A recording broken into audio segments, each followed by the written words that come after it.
Hello everyone, this is Defense Politics Asia. This is the summary for 2 days, day 35 and day 36, 30th and 31st of March.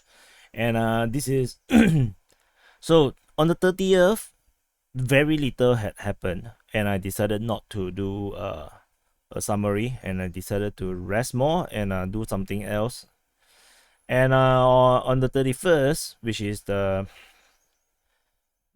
things that happened yesterday, it kind of got out of hand, in a way, because in the last like hour or so, I discovered so much information, or the last few hours, that is going to make this summary quite long. So stay tuned, and please like if you like the video. Please subscribe if you haven't subscribed.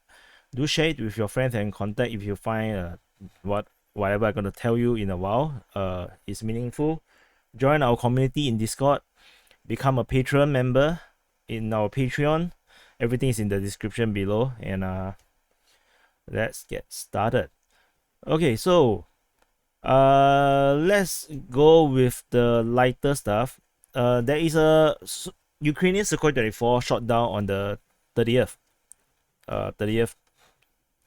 Sorry, 30th of March, correct? On the 30th of March. So this shows that Ukrainian Air Force still have they actually reserve quite a bit of airplanes, but I still maintain the same, that flying out to on combat mission is basically suicide at this point, because of the superior Russian Air Force, as well as modern day air defense is really ridiculously powerful. It makes flying an aircraft really dangerous. So but no, for the pro-Ukrainian crowds, I'm quite sure you're quite happy to see Ukrainian. Not happy to see them shot down, but as in the Air Force is actually still working, which I have dismissed them for like 3 weeks already. So because I've been saying that the Ukrainian Air Force is almost non-existent. So they are proving me wrong. So that's I'm not sure it's a good or bad thing, but it's a thing. So the Russians continue to strike at oil depot. This is the two that I've actually indicated at Kamenetsky and Starokonstantiniv. There is actually more locations that was hit, but they were not indicated as by the Russian Defense Ministry. They were indicated by other sources. I think at least 10 different places. They basically, all the oil depot are destroyed, with the context that they are supplying fuel and oil towards the Eastern Front, which also don't make a lot of sense to me. So moving on, you can see there's a lot of blue things, blue icons, and let's go into the Kyiv front.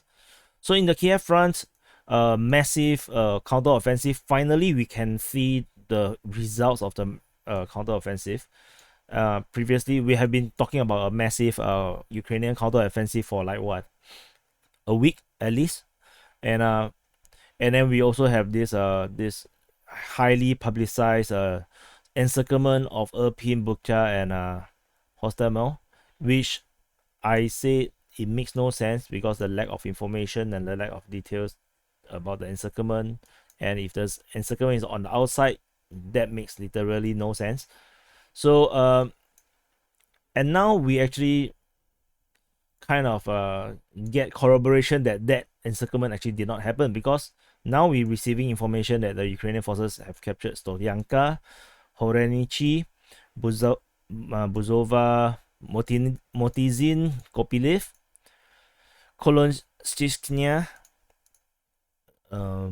Vyshegrad, and Maryanivka. So this is what I mean by something is more concrete and makes sense, that the towns and villages are reportedly captured, and they are actually at the border region of what we expect the front lines are. So this actually makes so much more sense than we have encircled Irpin, Hostomel, and Bucha. That kind of that kind of crazy talk is very hard to believe. But of course, so many people believed it, and they are like arguing with me in the comments and stuff. Um, I'm not pro-Russian or pro-Ukrainian per se, although I have a slight slant towards the Russians because of the kind of things that I have been reading non-stop every day. I just can't stand the Ukrainians putting out so much misinformation. But just before I continue, I would just want to say, effectively, there's actually two different wars being fought in Ukraine. On this side, there's a war of liberation. On this side, there's a war of defense of their homeland. There is actually two very different wars, and the way how the Russians have operated also is very different. So on this side, the Ukrainians fought to save their homeland against the invader, which is true because the Russians invaded directly from Russia. But on this side, it's very different because the Ukrainians on this part of Ukraine is actually trying to oppress or to trying to suppress the rebellion, and the Russians came in to liberate, to help out with the liberation of Donetsk and Luhansk. Of course, on the southern side, this is also an invasion, but the people here seems to be not so pro-Ukrainian. Of course, there will always be pro-Ukrainian civilians, but being maybe more Russian speaking, they seems to be more okay, not so rejecting the Russians being around. Whereas on the northern side, the people here really is proud to be Ukrainians, and they really don't want the Russians to be there. So in a way, just like their political divide within Ukraine, the war actually kind of split into two different very different narrative, which is why if you kind of blend them together, you'll get very confused if you are not very familiar with Ukrainians situation in terms of their politics, the history over the past 8-10 years, as well as in the war that's happening, how the civilians react. I can tell you for sure, the civilians here are very happy the Russians are here, whereas the civilians here kind of hates the Russians, but they are still happy to take any humanitarian supplies from the Russians though. But of course, civilians being civilians, whoever give us food, we'll just take, and then after they turn around and leave, we'll just give them the middle finger. So anyway, so on the western side, so we can see this massive push, and I just want to add on before I continue. This advances seems to coincide with the alleged withdrawal of the Russian forces. So the number given by some sources says that it's around 20% of the forces, the Russian forces. If 20% gave so much ground to the Ukrainians, I think it's quite disastrous if you ask me. But of course, there are also pro-Russian people, or people who likes or analyze Russian in a more positive light, says that this is exactly how the Russians like to fight. So they like to withdraw and offense, withdraw and attack, and to basically destabilize the opponent's positions. So whatever it is, I'm just going to report what it is.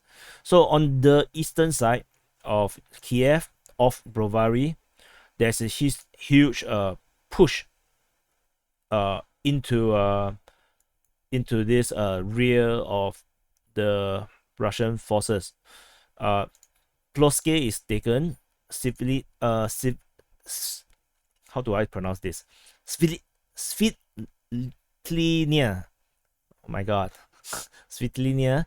And then there's I cannot find any information of the taking of Belvisia, and then they took Mokret, Zaporizhzhia, as well as Kalita. As you can see, is actually a hook, a right hook, to cut off the supply lines to the Russian forces here. Whether there are Russian forces here, to be honest, I'm not even sure anymore, because they were here a few days ago, but given the kind of progress the Ukrainians are making, it seems like the Russian forces is really sparse now, or they're not even there. I mean, you give this kind of progress shows you that the Russian forces is actually not in these villages and towns. Because if it's contested, you're not going to capture it so quickly. So, and advance this much distance. For example, if you go by this is already a 8-kilometer push. And if you want to add this in, this is like a 36 kilometers. Even this push alone is like 15 kilometers wide. It's really hard to imagine, there's any Russian forces actually here contesting these grounds. So I have my doubts whether there's any Russian forces here, pro-Ukrainians analysts, or just analysts. I'm not sure if they are pro-Ukrainians, but most analysts are pro-Ukrainians. They say that this is to cut off the supply lines for the forces around here. So if there is a serious withdrawal of Russian forces from the Kyiv front, then my analysis will be wrong. What I've mentioned, that how the Russians are unlikely to be withdrawing, then is invalidated, and I'm glad to know that I'm wrong, because I cannot be always right. And this is also a good warning to you that don't believe my words 100%. I have to emphasize this a lot. Do not trust everything that I say, because all my informations come from other people. I have no freaking idea what is the reality other than what is given to me, or what I found on the internet, in the Telegram channels, which is usually pro-Russian, and the Twitter that is usually pro-Ukrainians. And even all this push, who knows, we might end up find out 2 days later these are all fake. So take all information I say with a pinch of salt.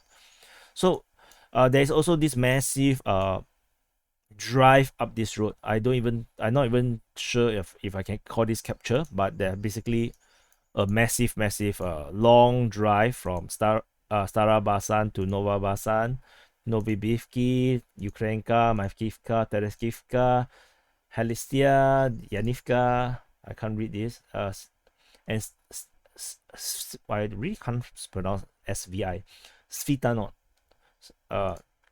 It's a massive almost 70-kilometer drive, or probably longer than that. And they also captured Petrivka. I just want to say, when you have such a big push, there's definitely no Russians there fighting them. This is just a drive. It is the same as what happened on the first day of the war, where the Russians just drive all the way down to Kiev and to Chernihiv and to Sumy, Konotop. So it's just the kind of drive where you are totally unimpeded. And this drive also makes me wonder if there's any Russian forces here. You must remember that all these border locations, Russian positions, these are not from Russian sources. This is actually provided by the Ukrainian general staff of the Ukrainian armed forces. So all this information about Russian positions are all given by the Ukrainians. So we have to give a pinch of salt whether the Russians are actually even there at all. So like all these positions, I have never seen the Russian sources talking about them being here. It's only that one time from the Ukrainian armed forces report that they are here. However, I do know that there are Russian forces here because of the fighting that will happen there, and there's for sure Russian forces around here. There's also definitely Russian forces around here because Mykolaiv was smashed. And so like I said, take all information in a war with a pinch of salt. I just want to emphasize this. So stop quarreling with me in the comments and say that you are wrong, you're not covering this, not covering that. I only have 2 eyes. I only have 1 head, and I there's only so much information that I can find given at any given time. So I will miss some information, and then I will actually we will definitely find it out later when some information doesn't corroborate, right? So stop fighting with me. I'm not your enemy. So anyway, go up to Chernihiv Front. In the Chernihiv Front, Ukrainian forces captured Lukashivka and Sloboda. This information is announced by the Ukrainian official Twitter. As you can see here on the 1st of April. Okay, so I saw a comment saying that, hey, why you never indicate this, the capture of Sloboda. I think yesterday I saw this, then I was like, I didn't even know that the Russians were at Sloboda. To be honest, I've never indicated Sloboda under Russian control. So anyway, this is all very latest information. Even all this, I can show you all these are April 1st. So hopefully, to be honest, today is April Fool's Day. Please, all this information, please don't be April Fool joke.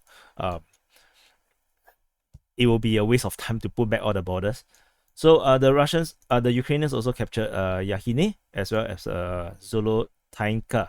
So this also looks like another hook to try to encircle the sieging forces.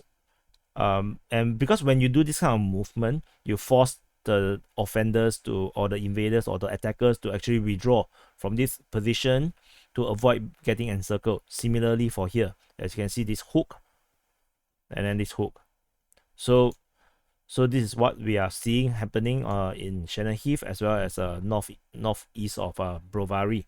So things are looking really good for the Ukrainian forces now in the Kyiv Chernihiv Front, and it's looking, if this information are all correct, perhaps the entire Russian withdrawal narrative is actually accurate.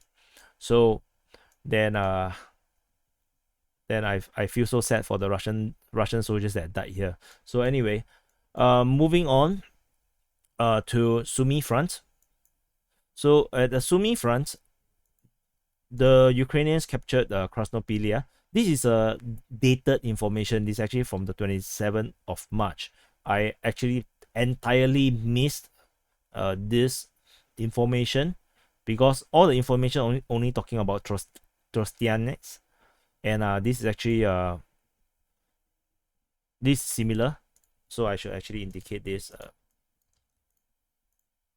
as well here. This is actually a dated information because I discovered, I previously already known of this Twitter channel. It's actually Ukraine War Map, or the handle is war_mappers.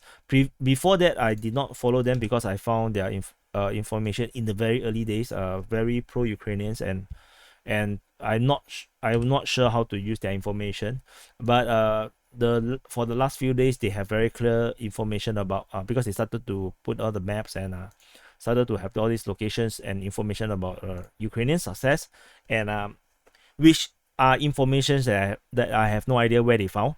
So otherwise they are my source now, so I'm going to use them as a source. So the Ukrainians, after capturing Trostianets, actually drive the way down on the roads and captured Boromlia.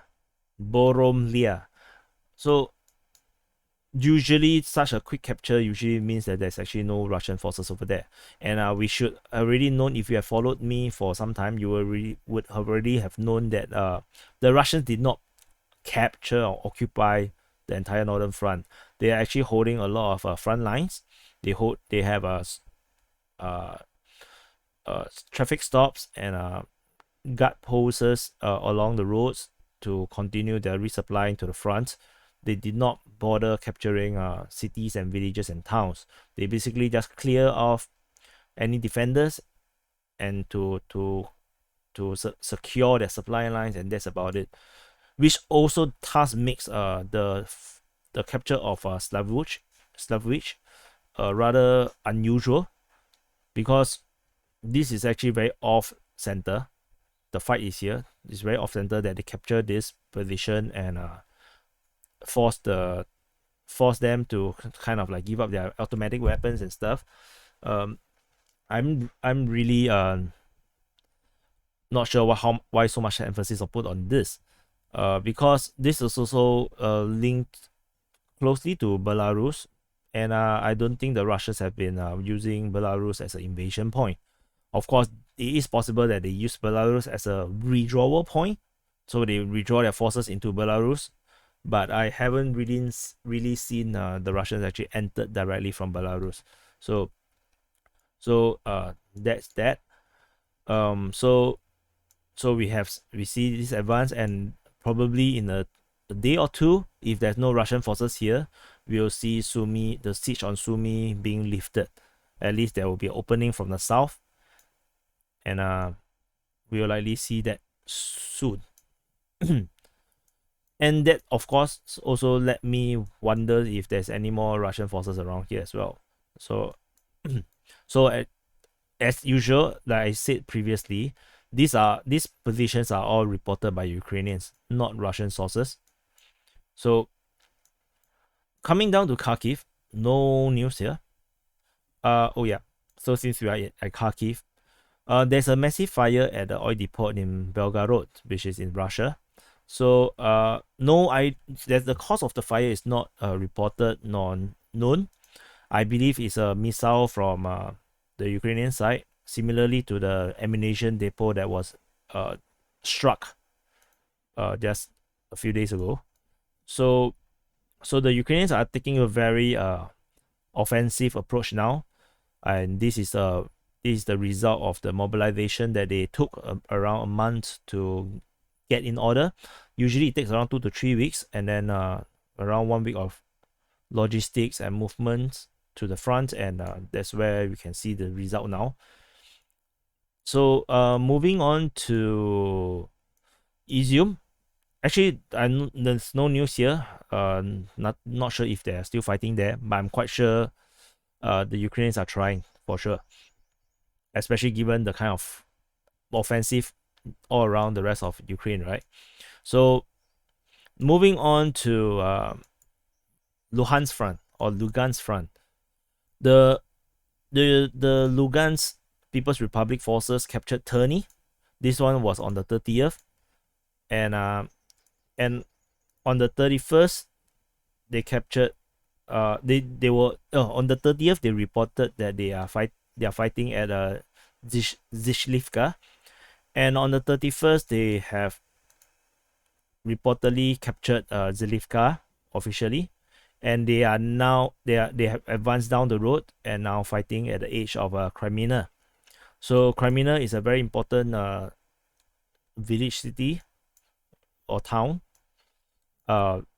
which will help to secure this entire region here, because the main road actually links to Rivne, and with this road they can do fast resupplies and actually start to push further south into Severodonetsk. In Severodonetsk, the Russians have moved, or rather the Lugansk forces actually pushed 2 kilometers in, and still heavy fighting. This fight, I think, Severodonetsk itself, I think it will take a month at minimum if the Ukrainian forces are going to fight on just like they did in Mariupol. And Luhansk is going to take another, I think, 2 months. This is going to be a long fight. If the Ukrainian forces are able to hold on, resupply, and to continue to embattle the Russian forces in this city. So there's no news regarding this incursion into Rivne.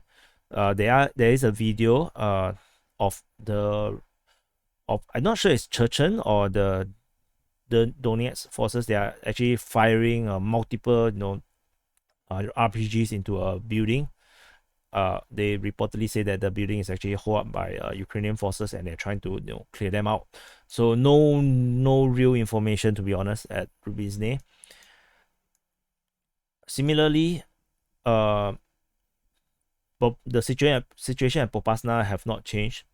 The Lugansk forces is still struggling to clear Popasna. This makes the entire this importance of this city is immense, because with this they can actually attack the supply hub of Bakhmut. But without this, they can't. And given how long this took, it's reasonable to believe that the positions all around Popasna is now entrenched. Previously, this is the entrenched position. This is the front line, and but this took so long. I believe the Ukrainians have already set up deep defense lines all around the city. In the case where Popasna fall, there will be actually more defense in depth to prevent the Russian side to actually push on to the important town or city of Bakhmut, or even going up to cut off resupply to Severodonetsk. So because of this delay here, this is going to take forever again. So we although we want to say, or the Lugansk People's Republic say that they have already liberated 90 to 95% of the territory, this 5% is going to take forever. So let's see whether the resupply problem actually will rear its head for the Ukrainian side, or actually, the Ukrainians are a lot more resourceful and able to resupply the front line despite all the missile strikes by the Russians. So let's see how it develops. Moving on to the Donetsk Front. In the Donetsk Front, there is not a lot of news because the fighting is all against a heavily entrenched position. The Russians are definitely fighting at Novolivska, at Novobakhmutivka, at Novolivska Druha, which is Novolivska the second. You can see this briefing is from the 22nd. This is how long they have stuck here. And they are fighting at Krasnohorivka as well as at Kayamka. So these positions continue to hold, and there is the Donetsk forces have no way to penetrate. And it's important to note that the fighting here is done by mobilized forces from Donetsk. This is not fought by the Russian forces. The Russian forces are concentrated fighting around here, mainly on this side. On this side, let me see. This one, yeah. So the Russian forces is fighting on this front. These are all Donetsk militias. So maybe this maybe because it's a Donetsk militias, maybe it's taking longer. The Russian forces seems to be a lot more proficient in their invasion. No news for Avdiivka, as this is a severely heavily fortified city. The Donetsk forces apparently are still trying to clear out everything at Marinka. So if this one city takes this long, if every town here, or this is a town, sorry. So if every town is going to be so entrenched and so heavily defended, welcome to watching DPA for the next 1 year to 2 years time. So the fighting at Novomykolaiv seems to have not borne any results. Since 26 until today, we are still at this point of we are still fighting at Novomykolaiv. So the Russians also do not dare to take out their maps anymore in their reports, in their daily reports, because when I first have this information, this is provided by the Russians, and then they do not dare to take out the map again because there's totally no results. Like I said, I think some of the comments are criticizing me for being pro-Russians, which is like I have been hearing this for 4 weeks, 5 weeks. I want to say the Russians tends to be very honest in their reports. The problem is not the accuracy of their reports. The problem is always what they do not review. They never review about them losing positions, and as a result, they can report over a week the capture of the same village and same position over 3 times, and that is the problem with the Russian report. They do not review everything, and of course, rightly so. So the question is always, what did they not say and what did they not review? So it's not about the accuracy of what they say, but it's to focus on what they did not say. The Ukrainians are the opposite. You must always kind of doubt what the Ukrainians say, because they engage in severe misinformation campaign because of the information war. The way they conduct their information warfare. But when they talk about the Russians, tends to be quite very accurate. But when they talk about their own selves, that's rather inaccurate. So moving on to the western side of this front here, on the 30th, the Russians say they are clearing out Zolota Niva, and after that, on the 31st, they actually have captured Zolota Niva, and they have moved towards Velika Novoselka, or in Russian, Velikaya Novoselka. So fighting for, so they are actually not here yet. So let's move this out a bit. They are on the approach. They have crossed certain rivers, and they are very happy to cross this river here at Zolota Neva. So apparently maybe this allows them to actually have much more maneuverability to actually encircle the forces here or something. No idea. So that's for okay, there's also fighting at Voleda, which was reported much a few days ago. No idea what happened to this as well. Since things are not happening very well here, the Russians are not talking about it. So moving on to the Zaporizhzhia Line. The Ukrainians, or rather the pro-Ukrainian sources, have reported they have captured Chernihiv. In this single tweet, they actually mentioned they have captured Zelenihai, Vasily, Velenivka, Potovka. But this is very how do I put it? I cannot remember the word I want to use, but this is actually very casual because the Russians have never captured all these positions. So because the Russians are so busy fighting at Mariupol, they're trying to capture this position. They are not really reported to have taken all this position. So it's very convenient to say to say the Ukrainians have captured all this position to sound very good, but I want to see them capture Mariupol and Krasnoselivka, this kind of position, going deeper to Novoselivka. Then I feel that there is something. I mean, you capture all this town, you might as well say you capture Rivne, and then as well as Danilivka. I mean, it's not very meaningful to me. Of course, I'm just being very critical. So, but you have to understand the information warfare out there now is ridiculous. So, I just want to let you know that these are not significant captures. In fact, I'm not even sure they are captures. So that's all for Zaporizhzhia Line. Going down to Mariupol. So, the Chechen, how to say, they claim that 90 to 95% of Mariupol have been captured or liberated, and I saw a video, but I cannot understand Russian, so I cannot verify what he say. But according to the caption, in this Russian source, that they are giving an ultimatum to the remaining forces in Mariupol. They say that you have 1 day to decide to surrender, or they'll kill them all. So that's the ultimatum they given to the whoever that's left in Mariupol. I have no freaking idea how they are going to actually see that ultimatum, since there might be no internet. There is no so without internet access, how are the Ukrainian forces here going to see that ultimatum? So they're gonna get killed for nothing, in that sense.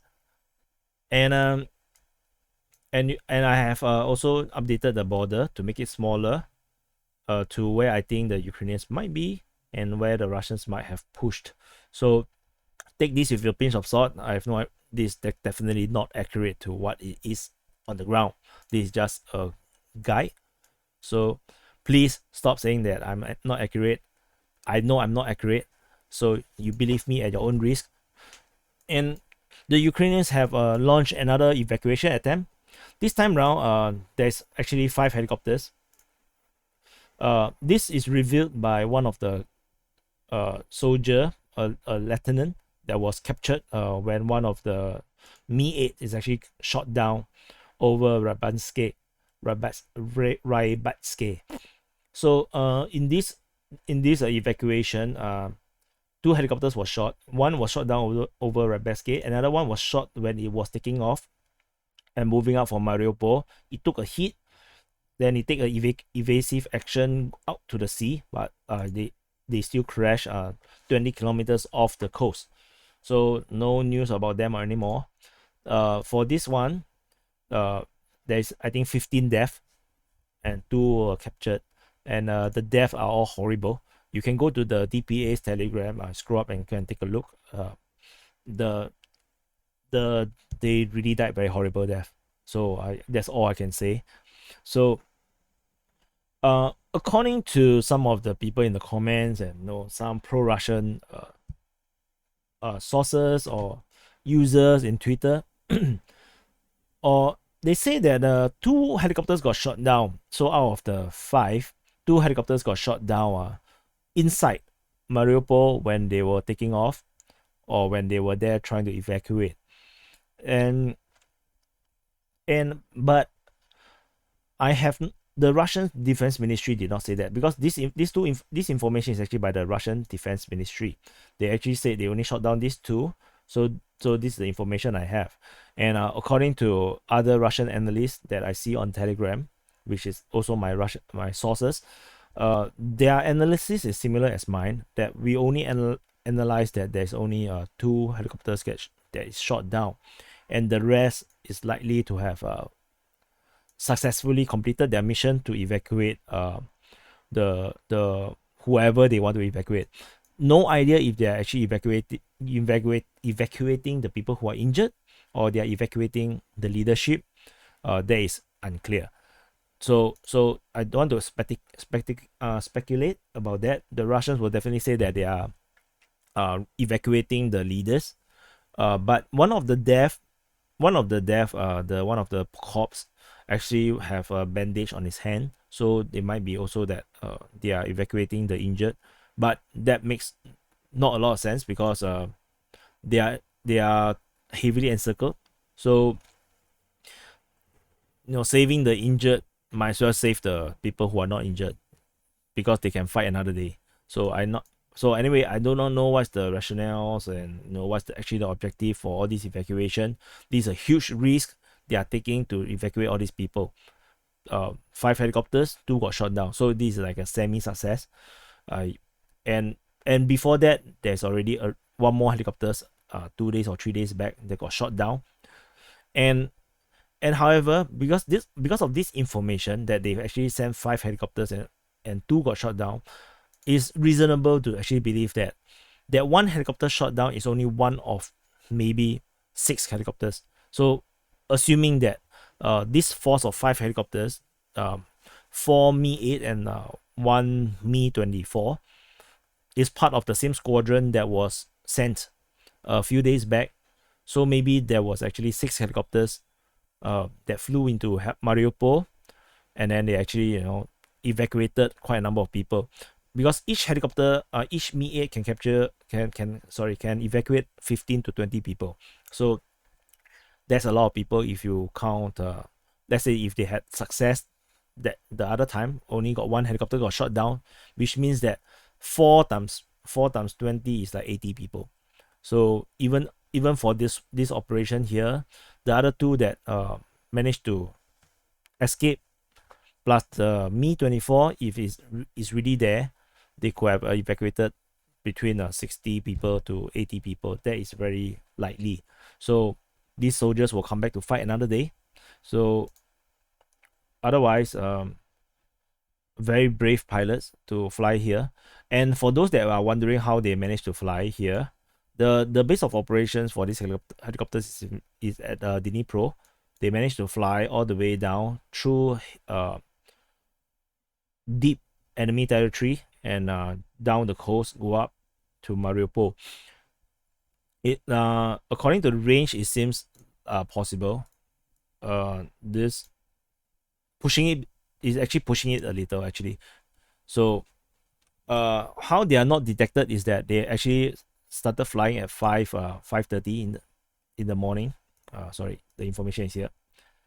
About 5:30 in the morning. So early morning, And then for this kind of operation, because how powerful surface to air missiles are nowadays, they are definitely flying very, very low. So they are out of radar. Radars cannot capture them at low flight, and then they continue the low flight all the way into Mariupol. But they can get shot down by manpads, because manpads have very short range. It's around 5 kilometers only. So 5 kilometers is only here. So you can see. So they probably got spotted, and they got shot down. This one was shot down actually by a Stinger. So it's actually a captured Stinger is actually a surface to air manpad, basically a surface to air individual launch surface to air missile. So a single soldier can take down one helicopter that is within 5 kilometer range, and probably they got spotted and got shot down. This also is a corroboration of the information coming out from the Russian side, that they have captured so much no, weapons from the Ukrainians, that they are actually distributing it to the Donetsk and Luhansk forces. And this shooting down using reportedly a Stinger is a corroboration of that reality. So that's Mariupol. So before I move on to the Kryvyi Rih and Mykolaiv, there is this rumor from the Russian sources that the general staff of the Ukrainian armed forces have decided to transfer 15,000 troops from Kyiv to Dnipro, which is Dnipro region, to reinforce the Eastern Front.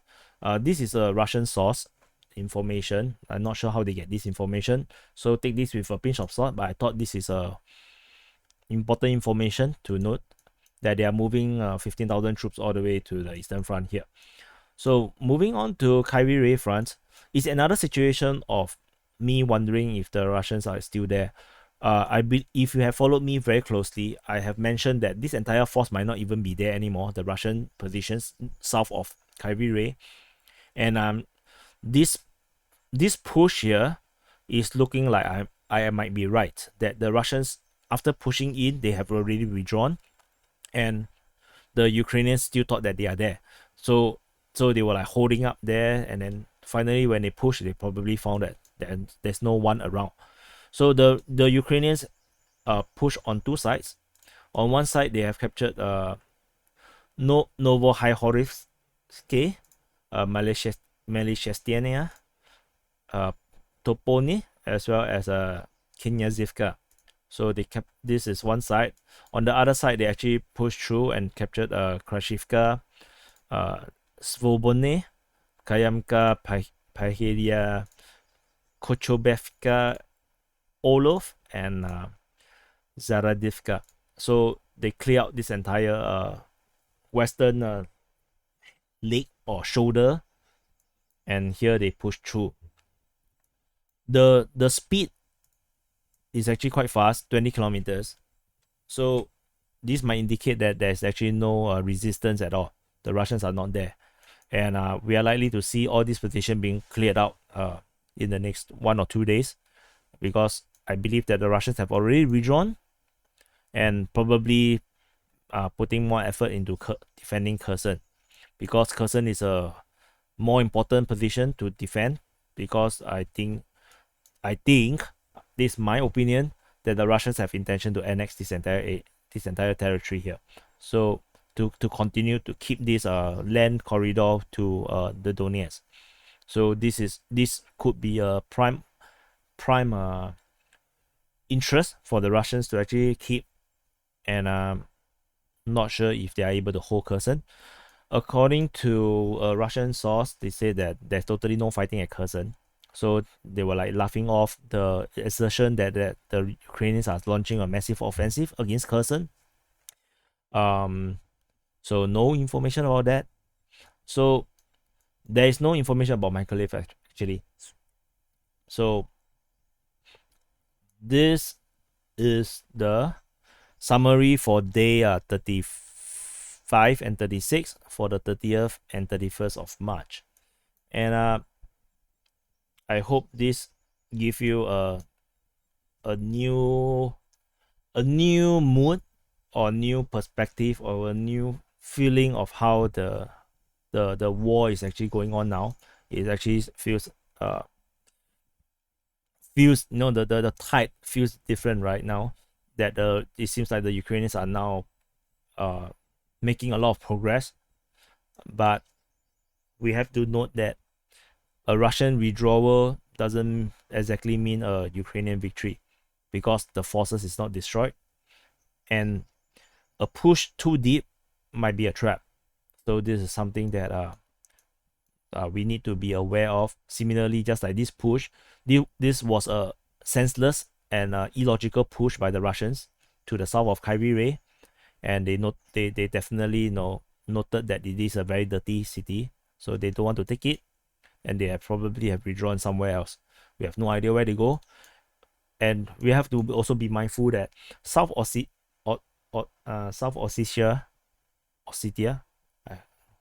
Ossetia forces, as well as how to pronounce the other one, Zaporizhzhia, all the other Russians, republics and forces have moved into Ukraine, and we have no idea where they are. The last we known is that they have passed Melitopol and stuff like this, but we have no idea where are they actually fighting, or what are they actually doing. There's a lot of undercurrents that is happening around the Russian zones that we are not aware of, and we do not know what the Russians are planning. This push is too easy.